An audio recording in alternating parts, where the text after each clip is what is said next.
Очигледен е фактот дека пандемијата со COVID-19, која започна пред околу 9 месеци, не одмина ниту еден сектор, почнувајќи од кафичите и угостителските објекти, туристичките агенции па до такси превозниците, им го скрати левот на сите. Но загрижувачко е што државата за некои беше мајка, а за други маќа. Се пожалија такси компаниите и туристичките агенции. Во моментот се уште чекаме официјално да биде соопштено какви ќе бидат условите за добивање на било која од понудените мерки.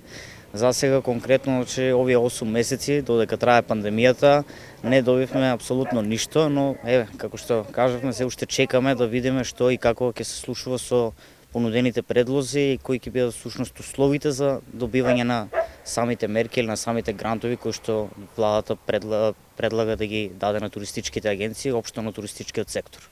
Согласно мерката на владата, во такси возилата да се превезуваат по двајца патници, а максимумот на патници да се ограничи на 50% во автобусите, доведе до намалување на профитот, дури до затварање на одредени компании и отпуштање работници. Со почетокот на пандемијата бевме принудени да отпуштиме дел од вработените, односно поголемиот дел од вработените, за жал, броевме некаде околу 24 вработени. Сега после оваа пандемија која што ни се случува се уште, значи имаме само 4 вработени кои што служат едноставно само за да обслужуваат агенцијата. Кризата продолжи во континуитет, бидејќи очекувавме од септември да почнат учениците на школа и сега студентите во октомври, но како и тоа се одложи со онлайн настава, значи веќе не знам, над 50% од прометот и од работата се намали.